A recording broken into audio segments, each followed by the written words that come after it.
Hello friends, welcome to Satya blogs. ఈరోజు మరొక easy recipe చూపించబోతున్నాను, చూసేయండి. ఎగ్ పులావ్ గుడ్లతో అయితే ఈజీగా చేసుకోవచ్చు. తప్పకుండా చూడండి. మీకు నచ్చితే ఒక లైక్ అయితే ఇవ్వండి. ట్రై చేయండి, ఈజీగా అయిపోతుంది. ఎప్పుడైనా ఏదైనా వెజిటేబుల్స్ లేనప్పుడు లేదంటే సండే టైం ఈజీగా అయిపోవాలని చేసుకోవచ్చు. అయితే దీనికోసం ముందుగా ఆయిల్ కొంచెం నెయ్యి వేసుకొని అవి వేడెక్కాక మన దగ్గర ఉన్న గరం మసాలాలు ఉంటాయి కదా, డ్రైవి గింజలు, దాల్చిన చెక్క, యాలకులు, లవంగాలు, బిర్యానీ ఆకు కొంచెం ఉంటే షాజీరా వేసుకొని కొంచెం వేపుకోవాలి. ఒక నిమిషం అది జస్ట్ కొంచెం వేగాక అప్పుడు ఉల్లిపాయలు, పచ్చిమిరపకాయలు యాడ్ చేసుకోవాలి. ముందైతే కొంచెం ఆయిల్, నెయ్యి వేసుకోవాలి. నెయ్యి అయితే కంపల్సరీగా వేయాలండి ఏ బిర్యానీకైనా. తర్వాత ఉల్లిపాయలు, పచ్చిమిరపకాయలు వేసుకొని అవి కూడా బాగా వేపేసుకోవాలి. ఎగ్ బిర్యానీ అయితే చికెన్ బిర్యానీ కంటే ఈజీగా అయిపోద్ది. కాకపోతే ఎగ్స్ పగలకుండా ఉండాలి. చాలా ఈజీగా చేసుకోవచ్చు. కాలేజ్ పిల్లలైనా లేదంటే ఇంట్లో ఫాస్ట్గా లంచ్ బాక్స్ రెసిపీస్కైనా ఇది పనిచేస్తుంది. ఈ ఉల్లిపాయలు కూడా బాగా వేగిపోవాలండి.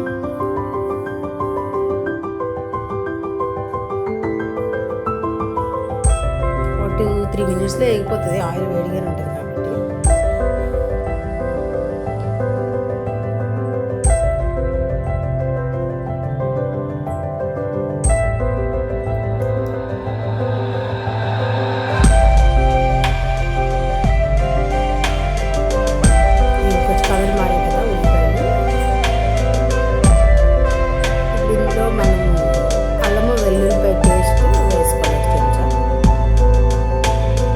బిర్యానీ చేసుకునే క్వాంటిటీని బట్టి వేసుకోవాలి ఏదైనా సరే. అన్నీ ఎక్కువ తక్కువ అనేది.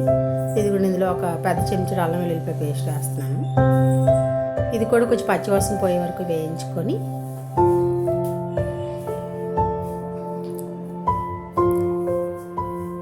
ఒక 2 టమాటాలు కట్ చేసేసుకున్నాను. టమాటాలు లేకపోయినా పర్వాలేదు, ఉంటే యాడ్ చేసుకోవచ్చు.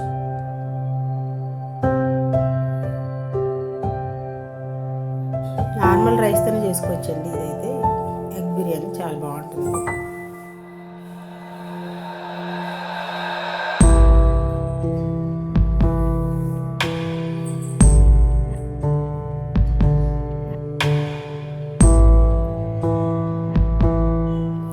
అల్లం వెల్లుల్లిపాయ బాగా వేగాక పచ్చివాసన పోయి కొంచెం స్మెల్ వస్తే వచ్చాక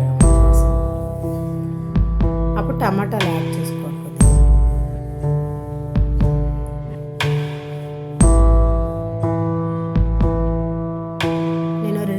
కట్ చేసి ఇందులో యాడ్ చేసుకున్నాను. లేకపోయినా కూడా పర్వాలేదు, టమాటా లేకపోతే.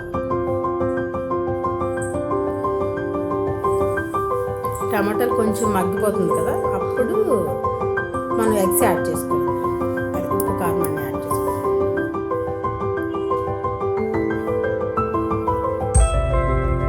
కొంచెం కారం.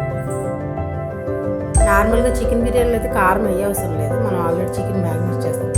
ఎగ్ బిర్యానీ కొద్దిగా జస్ట్ రుచికి సరిపడా ఉప్పు,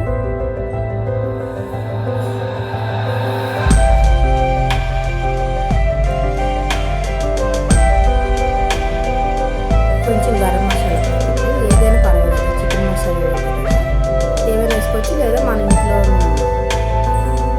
మసాలా కొద్దిగా యాడ్ చేసుకోవాలి. మసాలా అది కొంచెం వేగాక ఎగ్స్ యాడ్ చేసుకోవాలి. నేనైతే ఇక్కడ 6 గుడ్లు తీసుకున్నాను. ఒక గ్లాసున్నర రైస్ తీసుకున్నాను. అంటే 1/2 కేజీ కంటే కొంచెం ఎక్కువ రైస్ అన్నమాట.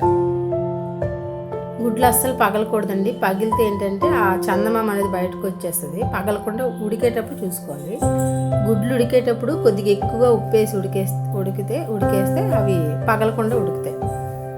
మామూలుగా వేసి ఉప్పు కంటే కొంచెం ఎక్కువ వేయాలి, అప్పుడు గుడ్లు పగలకుండా ఉడుకుతాయి. పగిలితే చందమామ బయటకు వచ్చేస్తుంది కదా, ఉడుకుతుంది కాబట్టి.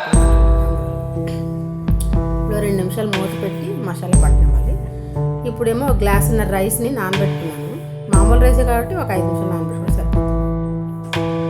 అది యాడ్ చేసేసి బాగా కలిపేయాలి ఒక 5 నిమిషాలు. కలిపాక మరి కొంచెం మసాలా పొడి యాడ్ చేస్తున్నాను చికెన్ది, రైస్కి బాగా పట్టేలాగా. 2 ప్యాకెట్లు మసాలా పొడి పడిందండి. మన ప్యాకెట్లు అయితే 5 రూపీస్వి. ఒకవేళ మన ఇంట్లో చేసుకున్న మసాలా అయితే ఒక 2 స్పూన్లు పడుతుంది. పెద్ద స్పూన్తో 2 స్పూన్లు పడుతుంది. ఎందుకంటే రైస్ గ్లాసున్నర ఉంది కదా, అందువల్ల.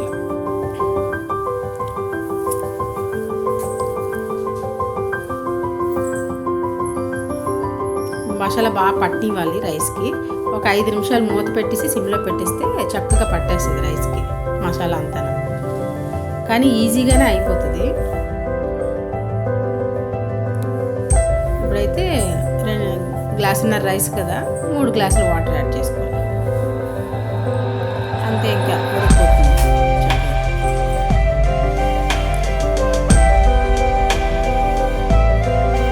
ఆల్మోస్ట్ ఉడికిపోయింది, 90%. చిన్న వాటర్ ఉంది. కొద్ది పైన మసాలా పొడి, కొద్దిగా నెయ్యి యాడ్ చేశాను అనమాట. నెయ్యి అనేది మనకి బిర్యానీ, ఏ బిర్యానీ అయినా ఘాటు రాకుండా ఉంటుంది. తప్పకుండా ట్రై చేయండి, ఈజీగా అయిపోతుంది. కొంచెం కొత్తిమీర, కొద్దిగా పుదీనా ఉంటే యాడ్ చేశాను. పుదీనా అది లేకపోయినా కూడా పర్వాలేదు, బిర్యానీ ఆకు ఉంటుంది కదా, సరిపోతుంది. నెయ్యి కొంచెం పైన యాడ్ చేశాను అనమాట. అంతే, ఈజీగా తయారు చేసుకున్న ఎగ్ బిర్యానీ రెడీ.